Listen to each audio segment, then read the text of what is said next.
Good morning, everybody. Glad you could come. Today, we're going to talk about overwhelm because we were literally halfway through January, and I've already had people say to me, enough is enough. I've got too much on my plate. I can't take it. I made all these New Year's resolutions. I decided 2025 was going to be my best year ever, and it's just not working out. I already have 50 things on my to-do list that I haven't checked off. I've already fallen behind in my goals, and they're going faster and faster and faster. And I just have to say, slow down.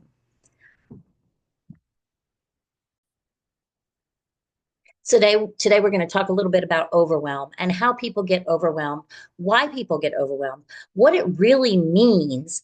And then I'm going to give you a couple little exercises that you can kind of use when you're feeling overwhelmed to slow yourself down. Now, the first thing, overwhelm is does not mean you're broken, does not mean there's something wrong with you, does not mean you're having a mental breakdown. It simply means that your body and your nervous system are reacting to perceived danger, whether or not it's there.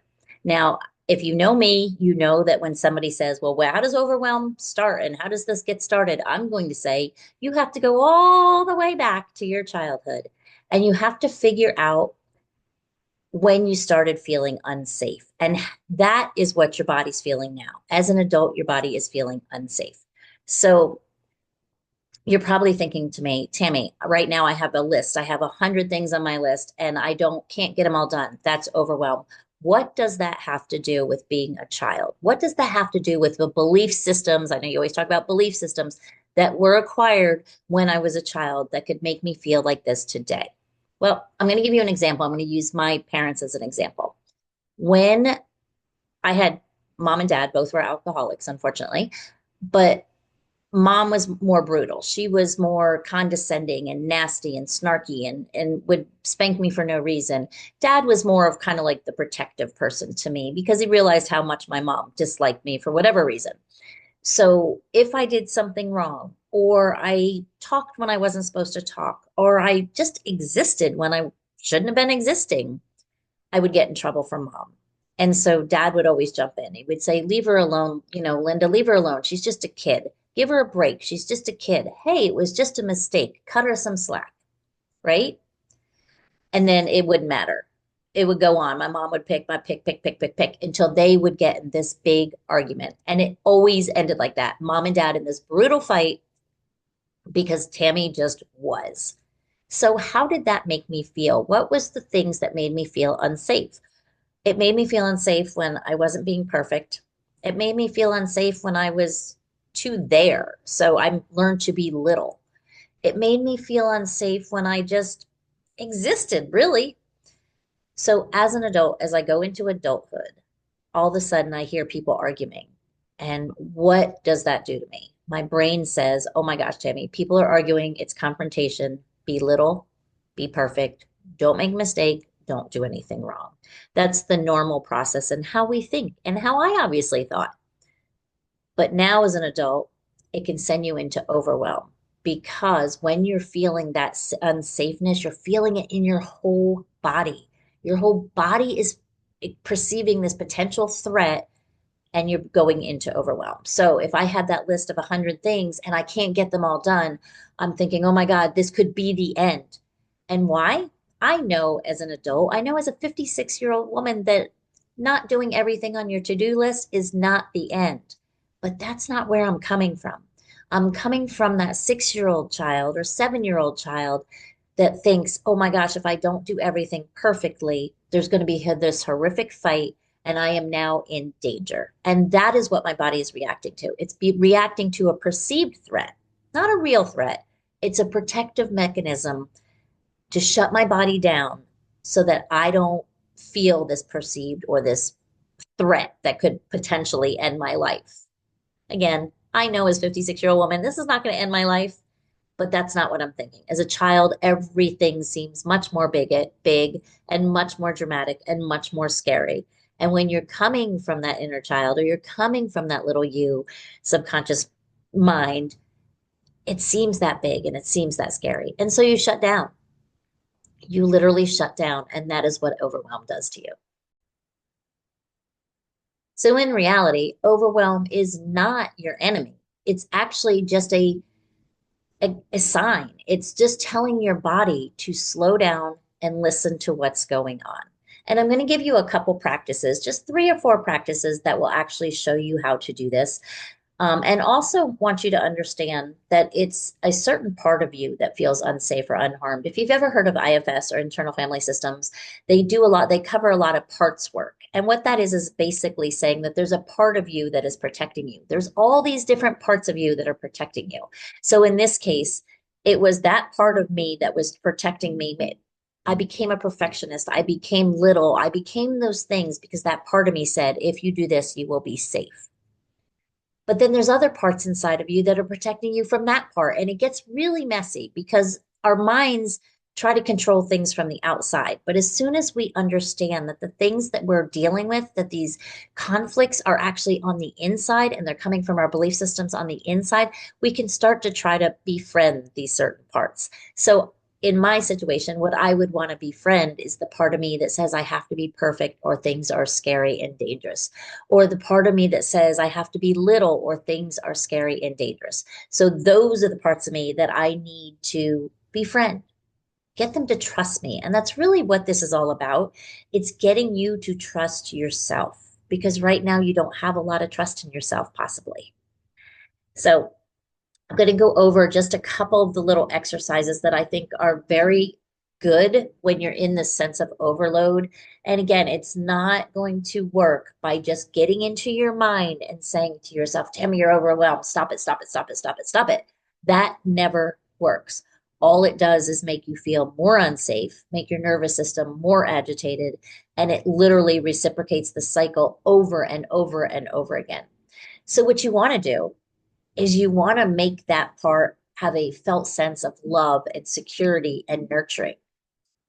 So, how can you do this? One of the things I used to do, and I used to all the time, is I used to picture an embrace, picture something that's loving and nurturing, picture a big hug.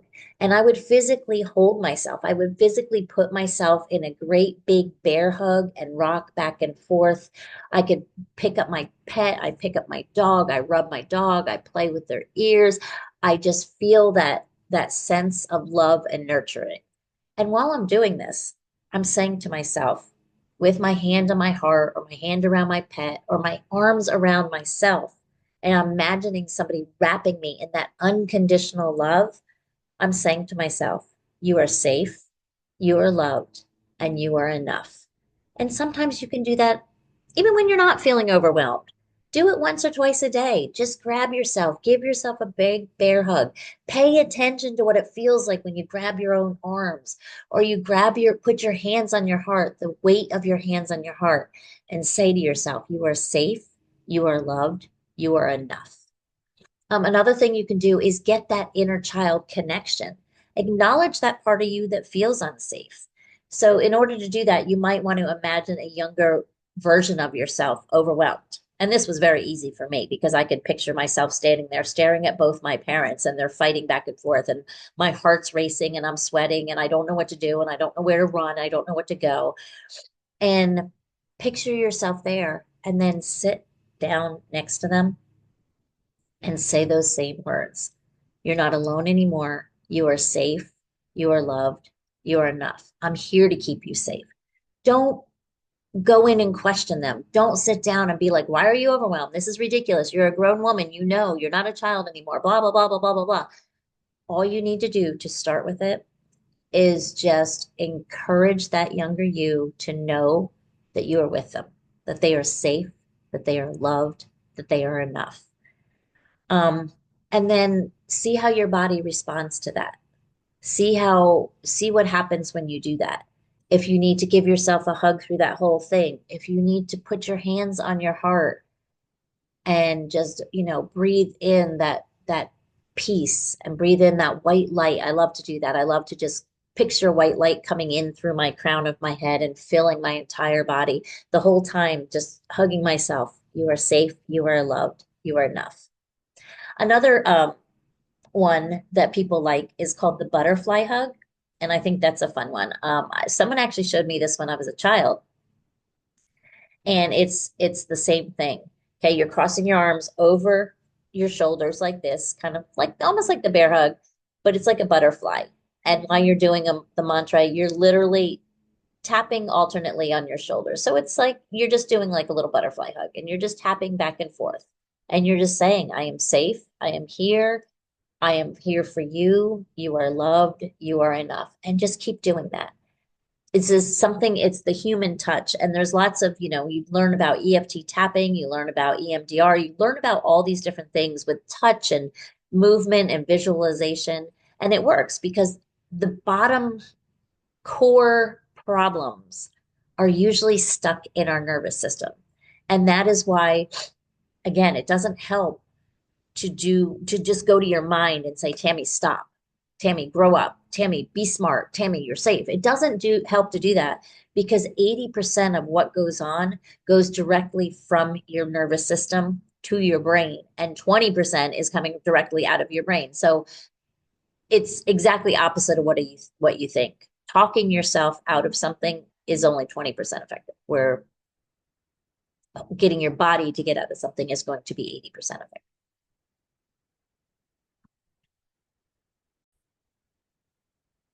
And the last thing you want to do is just have gratitude for your body in general because you're feeling it there. You're feeling it in the parts that are holding the tension. So do like a little body scan. Lay down or get in a comfortable area and start at your feet and literally concentrate and just feel the sensations in each part of that body and slowly move up your body. Go through your calves, your knees, your quads, feel yourself sitting in the seat. And literally, whenever you come to a tense area, just say, thank you for trying to protect me. It's safe. It's okay to let go now. And imagine sending love to that area. Bring in that white light and send that love directly to the area. And eventually, if you continue to do this, you're going to start to feel that area soften. You're going to feel that tension go away. I know it sounds crazy, but it's like everything else in healing. You probably heard me talking about putting my younger self on a mirror, and it felt crazy until it didn't. So this is the same thing. Notice where you feel things in your stomach and just keep repeating that and say, it's okay. I understand what you're feeling now, but it's okay to let go now. And keep continuing to do that until you feel the tension lift. So I'm going to wrap it up by just saying kind of what I said in the beginning, but what you need to do is you need to start building trust with your body. You need to start uh, getting into those parts of you that are feeling this tension, that are feeling this fear, that are feeling alone. And you need to get in touch with them. You need to be curious with them and you need to send them love. So overwhelming doesn't mean you're broken. Like I said, it doesn't mean you're broken at all. It doesn't mean there's anything wrong with you. It's actually your body's very natural way of healing with any kind of stress. You've had this stress for years, sometimes even decades. So it's not going to happen overnight. If it took you 30 years to develop these patterns and these habits and these fear responses, it's going to take a little time to undo them. But the good news is you can do that. Overwhelm is your body's way of asking for care. So by listening and responding with love, you can create the safety that you need there. Now, if you have any questions, please reach out to me. We do a lot of work with just somatic somatic healing and exercises that you can do and visualizations that you can use and meditations and all these different things that can really bring your body and your mind back down to that homeostasis that you so deserve. So please reach out. I would love to help you, love to work with you, love to see where you're at and help you get to where you want to be. Thank you very much, and you have a blessed day. Talk to you next week.